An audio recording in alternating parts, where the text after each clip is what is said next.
Hindi ako propeta. Hindi ako apostol. Hindi rin ako kilala ng kasaysayan. Isa lang ako sa mga taong nakakita ng mga naganap na pangyayari noong mga panahong iyon. Noong araw na iyon, mainit ang hangin sa Jerusalem. May kaba sa mga lansangan. May bulong-bulungan tungkol sa isang guro na muling dadakpin.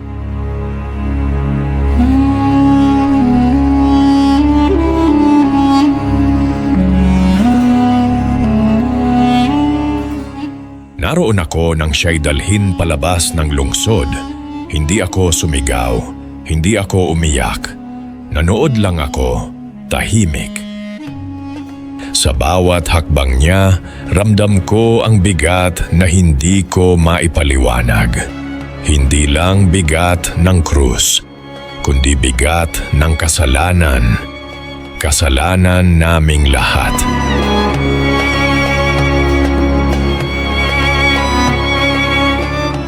May isang babae na umiiyak sa gilid ng daan. May isang lalaki na nagtatago ng galit sa kanyang mga mata. At ako, wala akong magawa kundi manood.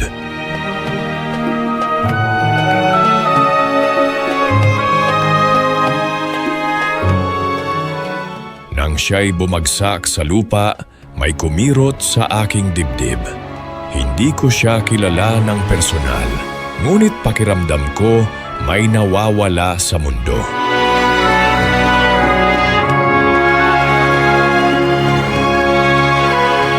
Pagdating sa burol, ang langit ay tila nagdilim. Hindi dahil sa ulap, kundi dahil sa katahimikan.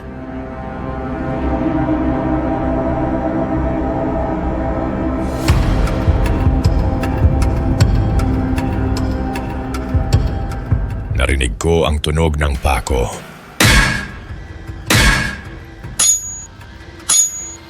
Hindi ko malilimutan. Bawat hampas ay parang tumama sa aking kaluluwa. May isang magnanakaw sa kanyang tabi.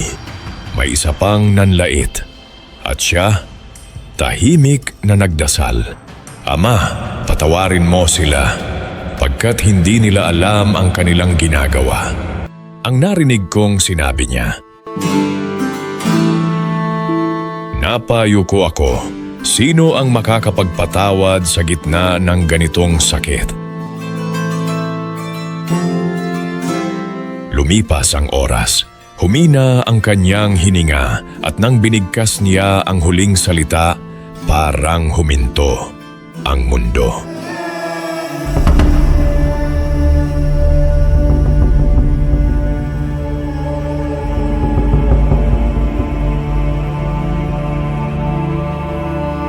Nang siya'y mamatay, ang lupa ay yumanig.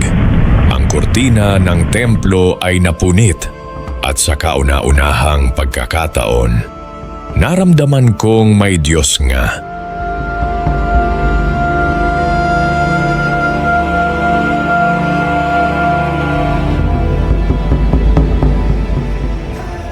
Ngunit hindi doon nagtapos ang kwento. 3 araw ang lumipas. 3 araw ng katahimikan. 3 araw ng takot at pag-aalinlangan.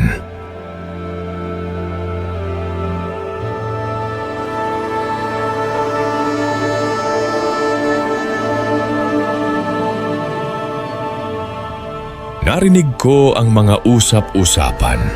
Walang laman ang libingan. May nagsabing ninakaw ang katawan. May nagsabing siya'y nabuhay.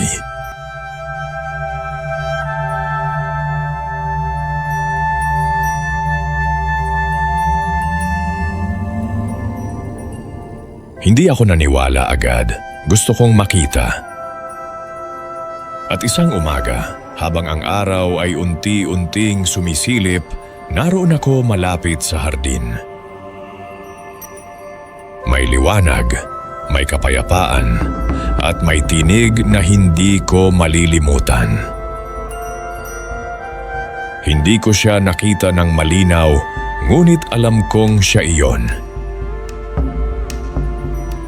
Hindi dahil sa aking mga mata, kundi dahil sa aking puso.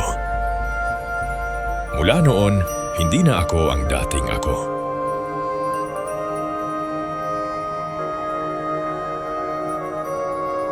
Ako ang nakakita ng pagdurusa, ng kamatayan at ng muling pagkabuhay.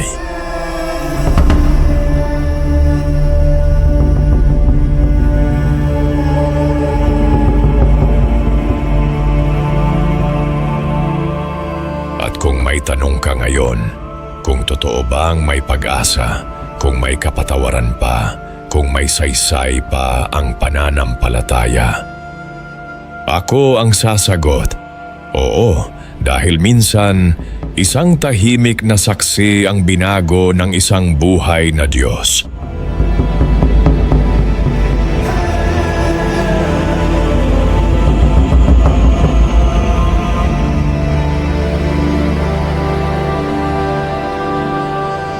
Tara at samahan mo ako sa isang maiksing panalangin. Panginoon, kung may nakikinig ngayon na pagod, natatakot o nagdududa, hayaan mong maranasan nila ang kapangyarihan ng iyong muling pagkabuhay. Baguhin mo ang aming puso at gawin mo kaming mga saksi ng iyong pag-ibig. Amen.